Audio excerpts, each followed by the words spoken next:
I didn't fall in love suddenly. I fell slowly, without realizing I was already gone. My name is Jessica, and if you had asked me when it started, I wouldn't have known what to tell you.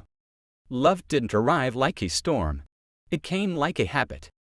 Like something that quietly became part of my life, before I noticed I depended on it. Ethan was never supposed to be that person. At first, he was just there. The familiar face in ordinary days. The voice that made silence feel less empty. We didn't flirt. We didn't cross lines. We didn't even talk about feelings. And maybe that's why it happened. I started noticing small things before I noticed my heart. The way I waited for his messages without admitting I was waiting. The way my mood softened when his name appeared on my phone. The way my laughter came easier around him. Still, I told myself it meant nothing. Because love, I believed, was obvious, loud, dramatic. This wasn't. This was quiet. We talked about life, about dreams we hadn't shared with anyone else, about fears we laughed off so they wouldn't sound real. With Ethan, I didn't feel the need to impress. I didn't need to explain myself. I was just me. One evening, we were sitting together, not too close, not too far. The room was calm, the kind of calm that makes thoughts louder. He was talking, and I wasn't really listening. I was watching. The way his eyes softened when he spoke, the way his hands moved without him realizing. And suddenly, without warning, a thought passed through me that made my chest feel tight. When did he start feeling like home? That question scared me. So I ignored it. I told myself it was comfort, familiarity, nothing more. But love doesn't ask permission. It grows quietly in the spaces you leave unguarded. I noticed I trusted him, deeply, without effort. I told him things I didn't plan to tell anyone. And when he listened, he didn't interrupt, didn't judge, didn't rush me. He stayed. One night, after a long conversation, he smiled at me in a way that felt different, not intense, not bold, just warm. Do you ever feel like some connections don't need names? He asked.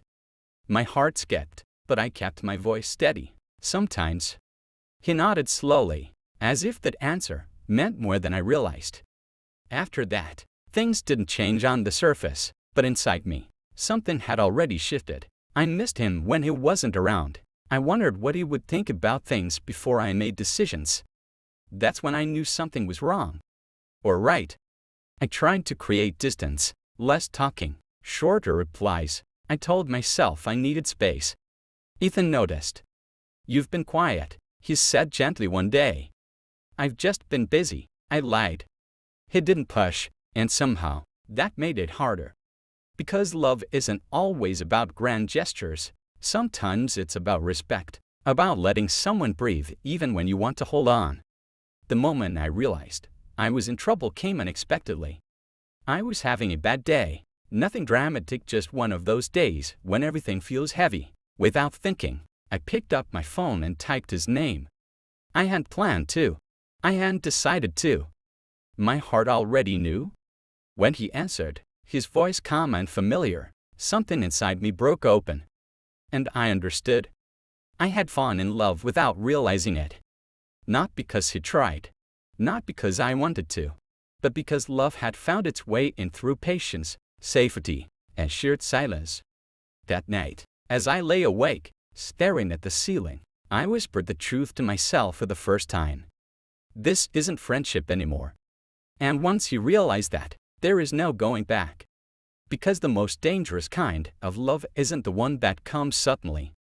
It's the one that grows so quietly, you don't notice it until it owns your heart. By the time I admitted it to myself, my heart had already chosen him. My name is Jessica, and realizing I was in love didn't bring peace, it brought fear. Because loving someone quietly is easy. But loving someone honestly, that changes everything. After that night of realization, I became more careful with my feelings that my heart didn't listen. Every time Ethan spoke, every time he smiled without trying, my emotions leaned closer to him, even when my mind tried to pull away.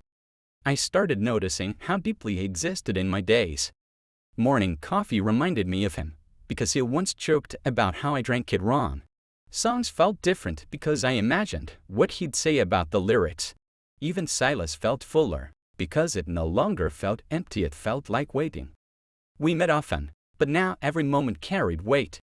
One evening, we sat across from each other, a small table between us, conversation flowing easily, but beneath the words, something unspoken pressed against my chest. "Jessica," he said suddenly, quieter than before, "can I ask you something, honestly?" I nodded, though my heart was already racing. "Have you ever felt like something important is happening, but you're scared to name it?" The room felt still, too still.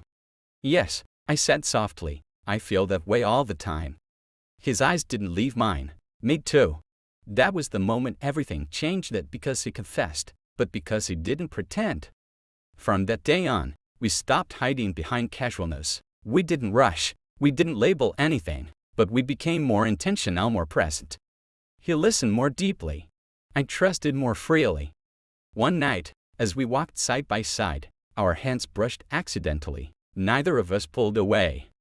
Instead, he slowed his steps. "Is this okay?" he asked. I didn't answer with words. I simply let my fingers curl around his. That touch wasn't dramatic, but it was honest. And honesty can be overwhelming. I felt exposed, seen, vulnerable in a way I hadn't been before. Love was no longer something happening quietly, it was something asking to be acknowledged. But fear doesn't disappear just because love arrives. I worried about ruining what we had, about loving more than he did, about being the one who felt too deeply. One night, I finally said the truth I'd been holding back. "I'm scared," I admitted. He didn't ask why. He just said, "So am I." And somehow, that made it easier to breathe. "I don't want to lose you," I whispered. Ethan stopped walking and turned to me fully. "You won't, not because we're perfect, but because I'm choosing to stay." That word choosing settled into my heart. Love wasn't something that happened to us anymore. It was something we were stepping into together. We didn't kiss that night.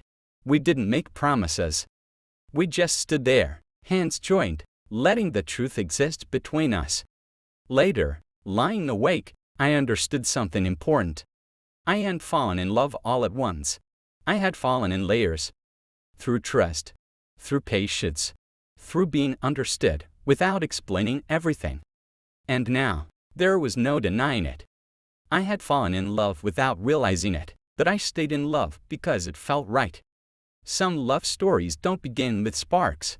They begin with comfort. And sometimes, the strongest love is the one that grows so quietly, you don't hear it coming, until it becomes the loudest truth in your heart.